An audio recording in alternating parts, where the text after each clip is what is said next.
Hello YouTube, Simon here, welcome to Final Fantasy VIII Remastered once again. I'm still quite buzzing after the last live stream, so thanks to everybody who stopped by, and hopefully you all had a good time. Now, what we're going to be doing is talking about the point of no return. I'm just going to be advising you about this. In my opinion, this is something that really shouldn't exist in the game, but it does, so it's important that you guys know about it. Now, the point of no return is obviously the point in the game where once you've passed it, story-wise, you can no longer return and complete many of the side quests, visit many of the towns and locations that you've been accustomed to visiting up until that moment. So in a moment I'm going to explain to you exactly when and where the point of no return is located, but just before we do that I want to briefly overview the areas that will no longer be available. Actually, it's quicker to explain to you the areas that still will be available on the world map once you've reached the point of no return.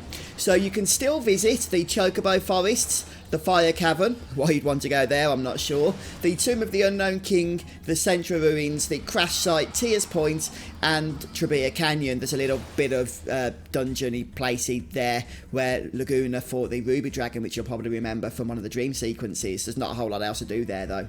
And most importantly, this is really important to note, are the following quests are going to become unavailable to you once you've gone past this point.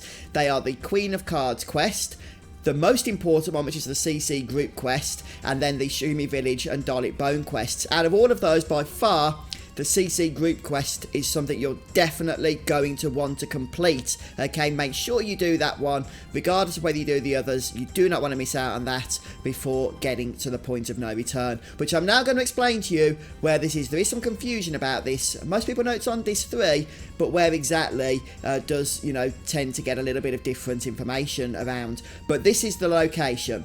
So, on Disc 3, once you've got back from the moon, and you fly into the Lunatic Pandora with the Ragnarok, you're going to go through a number of scenes and a number of boss fights. Now, a lot of people think once you've hit the Lunatic Pandora that that's it. You cannot, from that point, return to the world map. That is not the case at all. The point of no return is a little bit further on. So when you first arrive, you're going to be thrust into a boss battle with Fujin and Raging, so you can take care of those. You might want to take Mug off because you can actually get some really good strength up drops, which give permanent boost to strength if you don't Mug Raging, so that's just a little bit of advice for you.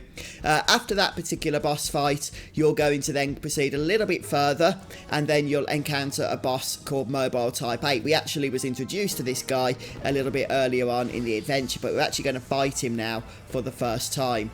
As a bit of a bonus note, make sure you mug his left and right sides because each of those has some stat boosting items which you are going to want to get. Although, as a little side note, it did take quite a few attempts for me to loot, or to mug rather, I think the right hand side. I can't remember which one, but one of them took ages. But just keep at it and you'll get that mug successful in the end. Now, this is really important. Once you've gone ahead and defeated this second boss, okay?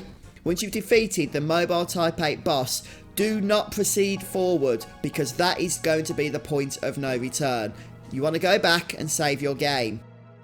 And the save point will still be present in the previous area. So at this point I strongly recommend that you make a backup save as well as saving over your main save file. That way, if in a short while you think, oh, I wish I'd gone, and done a few more bits, wish I'd completed the CC group quest, whatever the case may be, then you can at least reload that save file, go back to the world map and still visit all of the towns, whatever it is that you need to do.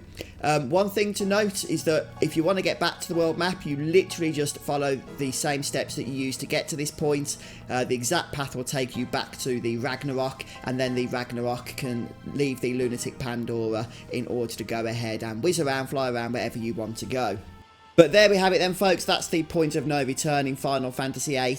Once again, why it even exists at all, I have no idea. One can only assume it is something to do with technical limitations. Perhaps they couldn't afford to stick so much on Disc 4 because of all the space that was taken up with the ending cinematics. Maybe it was just a technical limitation. I can't imagine anyone would have sat down at Square and gone, oh, you know what's fun? If we cut them off from visiting all of the various locations across the world.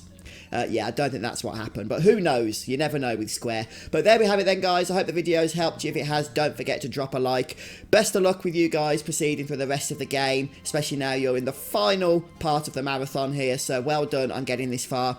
And do check back soon for the channel for more Final Fantasy VIII content. I'll see you then. Take care everyone, have a good day.